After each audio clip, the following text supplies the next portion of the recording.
Hey everyone, I am Sarah Beth Burke, and I'm so glad you're here with me today for this edition of Becoming More Than Your Title. My special guest today is Katharine Hargreaves. Now, she holds a very special place in my world because she's someone I actually referenced in my TEDx talk, and I haven't had the chance to really explore her own hybrid professional identity. So my TEDx talk is all about, are you a hybrid? And I show this Venn diagram because I believe people have multiple professional identities and we're not just experts or generalists. And so what I've found in my research is when you are in this intersection of your Venn diagram of your professional identity, that's where your hybridity comes alive. And I didn't know the exact right way to explain that, but I found this quote from Katharine, which I'm going to bring up during our talk, because she nails it. She talks about relationships being the missing thing we have to describe. And that just made everything make sense to me. I was like, of course it's the relationships. So I can't wait to talk with her and hear her story of how she's discovered her own hybrid identity and what that means in her work. She's a teacher and a storyteller and a culture alchemist. And I'm also on her newsletter, so I'm constantly staying up to date with the latest thinking that she's expressing. And lately, it's been a lot of identity stuff and her own evolution of who is she becoming and who is she now. So this is going to be really special. And she's just got so much to share, and I cannot wait to bring her up. So here she comes.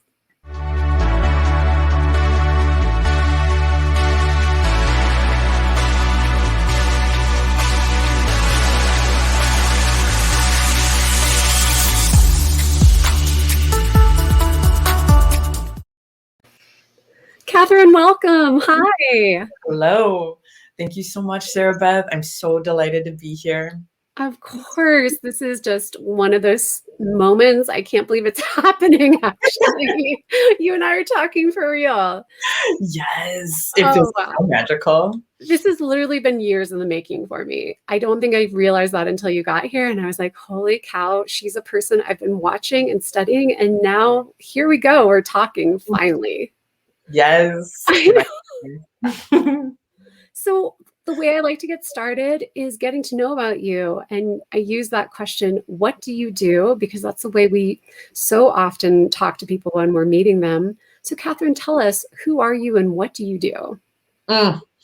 Well, my non-traditional answer is I'm a transcendent beast. But for the purposes of, making my way in the world, I call myself a culture alchemist. And that seems to really embody the multitude of paths and roles that I play in this world. Yeah. How do people respond when you say you're a cultural alchemist? What I find is that people always have a moment of being like, can you tell me more? And that's actually on purpose, because I like when people, rather than just assume like, oh, she's a marketing professional, she does this. It gives us an opportunity to actually have a conversation and to kind of unpack for them, how might they understand, or how might I relate this information in a way that's understandable? Okay, you just hit something that I talk to a lot of people who have this multiple professional identity conundrum, where I talk about create a hybrid title, which I believe is more authentic to who you are anyway. And the purpose of that hybrid title is to get them to say, tell me more. I've never met a culture alchemist. What does that mean? So you're embodying the practices that I've been researching because they work. I think that's a really effective strategy. Thank you. And I would love to go backwards in time before you were the culture alchemist. How did you get to this point? How did you even discover that about yourself?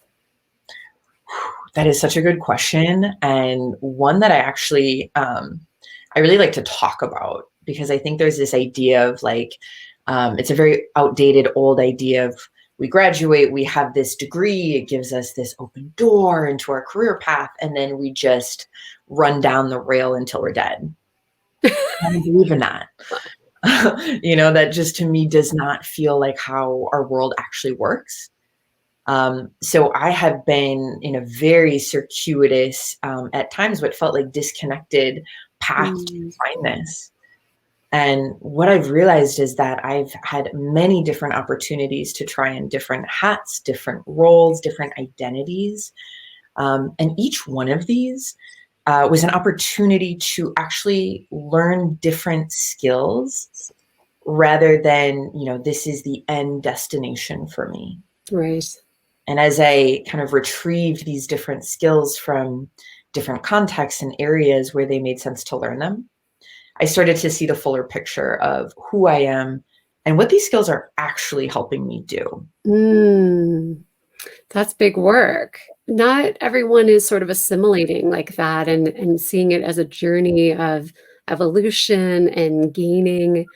So when did you come to this point of defining who you are? So on your website, you say you're a teacher, a storyteller, and a culture alchemist. In my framework, those would be your three primary professional identities. How did you acknowledge and see that in yourself? Mm, wow. This is a good question. Okay. I think that when we place ourselves in different experiences, we give ourselves the opportunity to actually watch ourselves meet the teaching is how I view it. Yeah. So while I might show up as a writer in certain areas of my life where I'm like, ooh, my writing and my teaching are really about distilling these complex ideas that I've been spending my entire life learning about. And part of my role is to make them accessible and translatable for people. So, I might show up as a writer in certain contexts, but when I'm actually in my teaching role, I'm showing up as a teacher. And then when I'm synthesizing all of these things and asking myself, how do I bring this together in a way that's going to make sense? Mm-hmm. How can I help people play with these techniques and these ideas? And that's really where the culture alchemy came out is Yes. at the core of what I do is, translation is a transmutation, Uh-huh. right? You're helping people uncover this gold inside something that they might have been like, well, there's nothing there for me. This So is amazing. thank I, you. I want to capture, yeah, I mean, so the culture alchemist is you at the intersection of the teacher and the writer and the storyteller. And what I heard you say is you're synthesizing across those, which is exactly that hybrid state, right? You're combining something, and you even said transmuting, which all that language is reconfiguring. It's becoming a composite. So had you ever thought about hybridity before, or is this a new way of framing yourself? You are the first person to really come forward and, make that clear to me. And as Mm, soon as you said that, I was like, oh my God, yes. Like there's this whole definition that yeah, has ground, but until we have it, we're kind of like, I've always sort of seen myself as like the anti-professional or the anti-career. I know. I love that. So thank you, because you gave me a ground to actually root some things about myself by using that term. Mm. Well, I think that's why I kind of discovered you in the first place, because years ago, before I even had the book out, I was trying to find examples of who are professionals that are openly talking about their different professional identities, but in a way that makes sense. Because so many people put a string of identities in their LinkedIn header, and you're like, how Yes. can it be five or six things? Like, what the heck are you? But yours was more succinct and connected with me anyway. Mm. And where I'm taking this is when I stumbled upon a quote that was just so profound for me. And it came from you. And I used it in my TEDx talk. So I'm going to put this up on screen. So this is me at TEDx, and obviously the backdrop behind me is the slide with your quote. It says, "It's not the things, but the relationship between things," by Katharine Hargreaves. I'm wondering, do you remember saying this or writing this in your slide somewhere? It's so funny that you bring this up. Um, I did this talk at General Assembly. I was still teaching design. I was just about to make this gigantic leap into this journey that we are reflecting upon now. And it was a big, scary talk for me because Mm, as a designer, I was like, oh my God, we talk about designing our world and designing our mhm. career and designing systems, and life is already doing that. And so I kind of like dropped into this deeper layer of design Yeah. and was like, let me bring this forward. So it was really edgy for me. And that was one of the pieces that I find to be the most compelling and necessary for us to think about. I'm getting chills. That's so good. Because I think I saw a photo of you with that quote of yourself, like behind you in the General Assembly presentation. I didn't know that's what it was from. And for whatever reason, it just landed for me and was something I kept in my research materials. And that quote just summarized the major point of being in the intersections of your multiple professional identities is how do you define the relationships? I use an analogy sometimes of a Swiss Army knife versus a camelback. And a Swiss Army knife has multiple tools, right? But you use one at a time. So it's not a hybrid product. There's no relationship between the tools. And the camelback is water bottle backpack, and they're infused together, right? You can't separate because the relationship's so intertwined. Thank you It's for kind of cheesy. I don't know. But whatever it takes to help people see, like, these concrete things are emblematic of our abstract way of being in the world. And you're living it to a level I think many people don't realize is possible. Like that. how, like the culture alchemist to you, what does it feel like when you're in that state? How does that shape who you are? Mm. Wow. Thank you for that question and for that affirmation. I think the relationship between everything it's essential. Mhm. Um, wow. Okay. I'm trying to think about it I even. know. You said ask you anything, so it's coming out. Yeah. Okay. Okay. Ask me one more time. One more time. Yes, So please. when you're in the state of being the culture alchemist, what does that feel like? And Mm. how does that change how you are in the world when you're coming from that identity? It feels magical.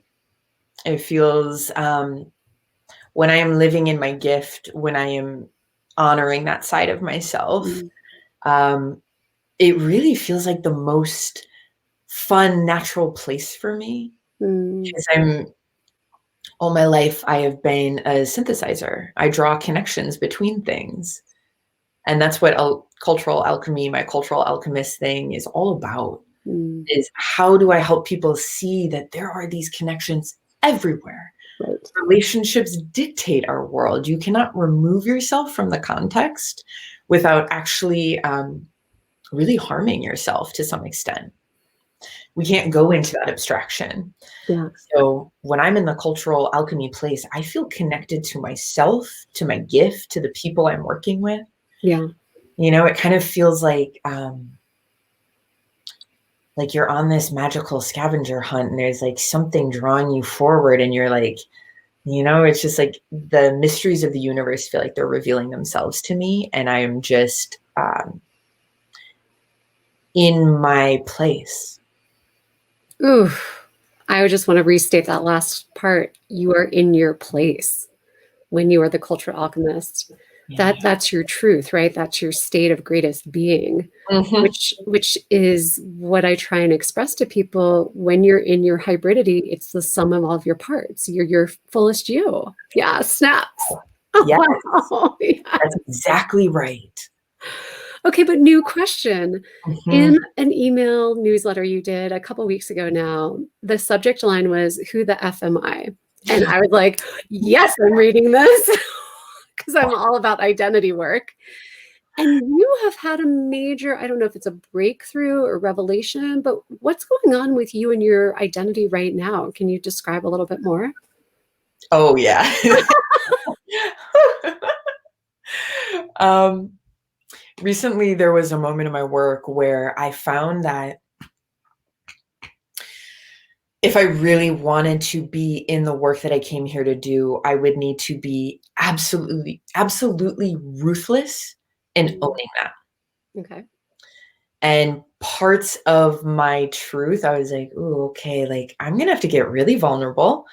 I'm going to need to, again, take total responsibility for what I'm here to do." And in doing that, I started to uncover all of these limiting beliefs and stories about what was possible, who I got to be. And, these are inherited ideas and Yeah. false truths, is what I call them. But I started to notice, okay, if I'm really going to stand in this and move into the work that I literally came to this planet to honor, to do, Mm-hmm. um, I call it tripping my own triggers. Ooh. Yeah. So I was like, when we come up against these parts of our story that tell us we can or cannot do something, then really you get to test that hypothesis. And in doing so, I started to literally run at the glass ceilings that kept me locked in certain Mm. places. And as I started to break through those, the real medicine for me was not, okay, internalize that, move forward. But the work I do is, it's so utterly about what am I learning and how can I bring that forward? Mm.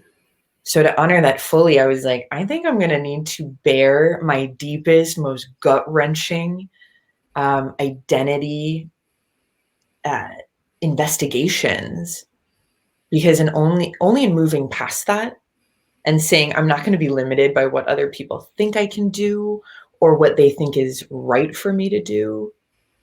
And I know I'm not alone in that. Sometimes the most true parts of ourselves feel like the scariest. Mm. I am just hearing intense self-reflection and self-awareness. That term you used, identity investigation, is something I practice with people when I'm coaching. Yes. Where does that come from? Because I don't find it's natural for people to dig this deeply into themselves. They tend to stop at a surface level, like, I'm just a teacher, I'm a coach, I'm a designer. And that's not what you're doing. You're questioning all of that. And you even use the word test. So Hmm. where does that come from? How did you learn or train yourself to go into this investigation space to see your true identity? Hmm. Wow. I love this conversation. These are all the questions I'm always like, yes, thank you for asking. um, so, the process of meeting ourselves is, it is not a one-stop shop, Mhm. So I think our lives are about digging deeper. And it's like we're constantly kind of dropping through these, what I call trapdoors, and then Cool. finding new bottoms and being like, whoa, that's a deeper truth about myself. Mm. And at the core of my whole life has been this interesting examination of like, what are the deepest, like I call them tectonic truths, Ooh, yeah.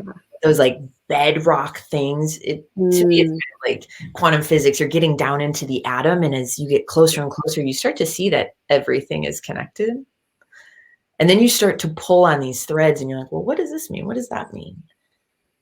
So life has taught me to just keep going deeper until I feel that I've actually hit some bedrock, until I can really start to see these connections. And when I can see the connections, I can actually resolve what feels like a lot of paradoxes, because at the center of everything is a paradox. Mhm. So I can understand why people don't always want to go deeper, because Yeah. it doesn't always give you an easy answer. Oh, that's so amazing. You and I have to talk so much more. Yeah. I have to interrupt for a second because one of my findings, the question I kept asking again and again, was what happens at the intersections of our multiple professional identities? And it is a very hard research question. There's just no easy way to get into that. But I found 5 themes of what's happening there. And you said one of them, I just coincidentally, and it's paradox. That in the intersections, and you said at the core of who we are is a paradox. And I was like, yes, at the center of a Venn diagram are paradoxical relationships, is how I called it too. And you said connections. Because how can you be two things simultaneously that are opposite or have that, contradictory nature, but yet that's what's there? So, how have you wrestled with it or reconciled those paradoxes of you? Oh my gosh. So everyone has their own process with how they reconcile who they Yeah. are. Uh-huh. Like, talk about one of the primary mechanics of life that we are not trained for, no one gives us tools for, Yeah. and we are thrown in the deep end and been like, learn to swim, Yeah. figure it out. I think at the core, okay, let me start over. One of my favorite sort of mantras to talk about is the jester is one of the only people who can speak truth to the king, Mm. right? So when we look at power structures, when we look at what is right, the rules, it's essential that we have a sense of humor about it. Because at the end of the day, um, I think that a lot of our rules and ideas are temporary. There are very few things that last forever. Mm. And yet we live inside this idea of like, well, I need to have it figured out. I need to solve it. But no, like, you are not to be solved, And I love that. yeah, thanks. Because Mm. I feel that like the joke at the center of everything, the paradox, Yeah. is freaking hilarious. Yes. The only people who are not laughing are the ones who are trying to step outside of it. Yeah. And these are laws that I did not make up. So Right. please do not, come to me and be like, I need to understand everything. Uh-huh. But I think it's really important to have this sense of humor, because Yeah. you can approach these like really meaty, at times confusing places and say, what can you teach me? I genuinely believe that life will open itself to you. Yeah. Ooh, I love that. It's life is not a problem to be solved. I mean, Um, it kind of goes against maybe, Marie Forleo, her book is Everything's Figure Outable, and it's mm, making the case that we can solve everything. But I think this piece about identity and that everything's changing and nothing stays the same, and you're like, it's constantly morphing is such a good reminder. And people wonder about, who are they, and finding that constant value because they're trying to like get a job or promote mhm, themselves or whatever. And it's like you just have to figure out who you are right now, kind of in this moment, and let that be, because like you're saying, you keep learning more about yourself and you're going to grow.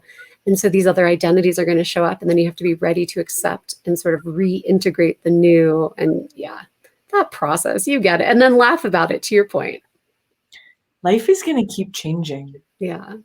This is something that has become so obvious to me that we kind of forget that evolution is a process of disruption. Right.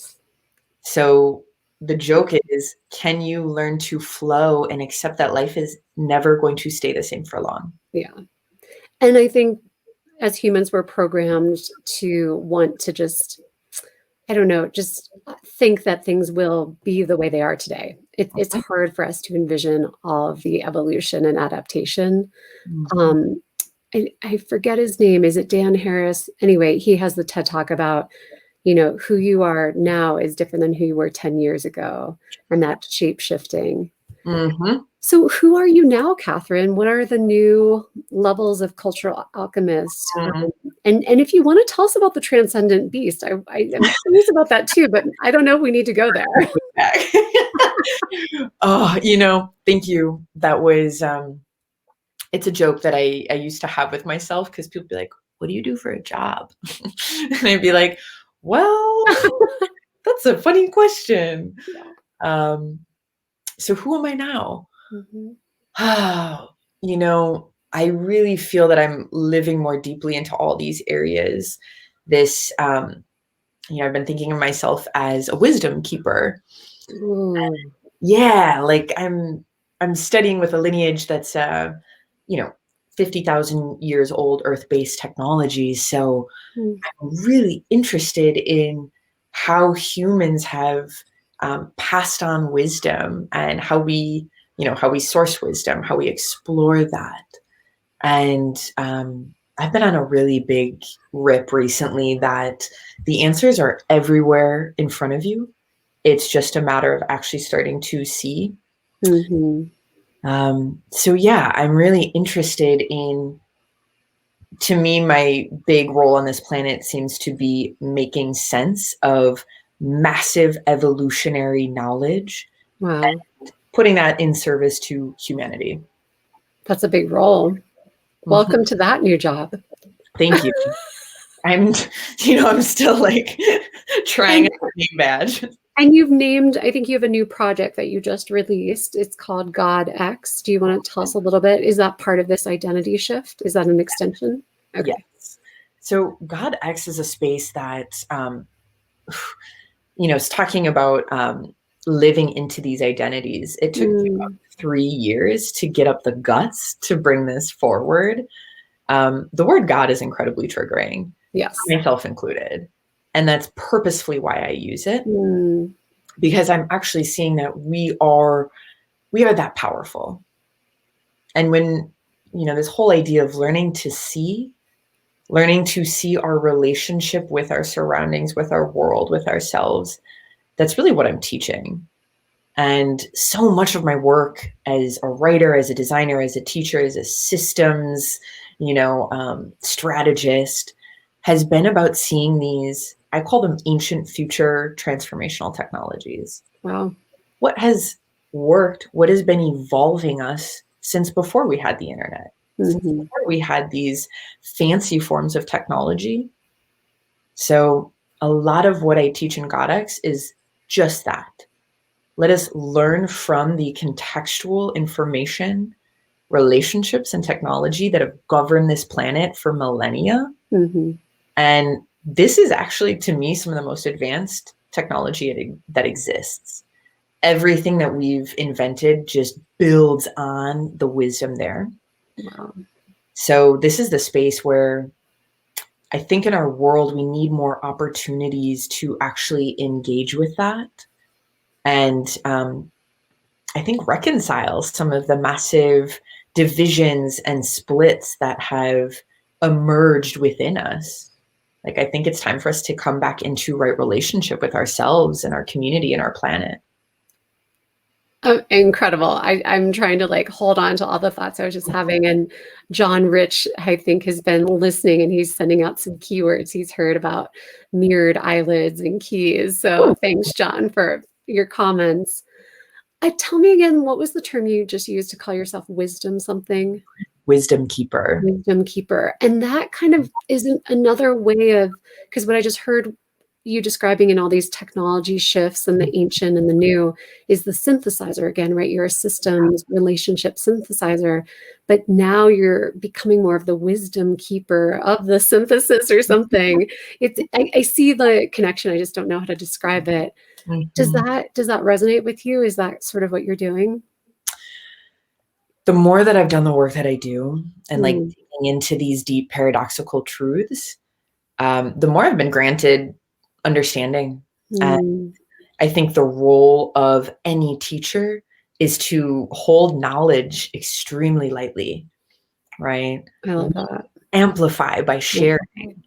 So I try and um, really do my work to pass on these, what I find after, God, it's been like 10 years of being on this journey. Um, and I'm no expert, I'm still a beginner in many ways. But what I found is like there are some things that continue to Mm. remain persistent, and those are the ones that I am choosing to make more accessible. Oh, this is so good. You're like seeing signals. And then John actually put forward another identity. You're the genetic predisposition enhancer. Mhm. This is the beauty of hybridity is it defies language. So it can always just be what are the emerging words coming Mm. out of the intersections that give you the language that makes sense for you to use. And so I'm enjoying just playing with how you're expressing it and what language you're using because I think people struggle. The articulation is the stage, and you said this earlier in our conversation, really owning right who you are and what you're becoming. And people struggle with the owning They Mm. struggle with the permission, and then they struggle with the language. So you're already hitting all of that. Katherine, time has just flown by. I can't believe it. I would love to continue and discuss more another time with you. But in the meantime, tell us where people can find you. Mm. So they can find me at youarethemagic.us. That is my kind of personal home on the internet for my writings, my interviews, all sorts of stuff. And And people should get on your email newsletter because I personally get so much out of it. It can be dense, but you have a lot of good thoughts in there. thank you so much. That is really where I just let it all out. Uh-huh. And people can sign up at that address. And they can also join me on Instagram. This is Katharine is my username. I also share a lot on there. And what else? Oh, yes. So if people are interested in learning more about this cultural alchemy work that I do, Yeah. they can visit. It is www.arko.world. So Okay. arko.world. And that is my culture lab. So that is the place where they can find books, products, experiences, workshops, events, all of it under this umbrella. And, step in and play if they're interested. Oh my gosh. Yeah, definitely visit her website, follow her on social. Katharine's got so many things that you're cooking up. I am always surprised by the new energy you're bringing out. And I will put all this in the notes too, so people can get hyperlinks.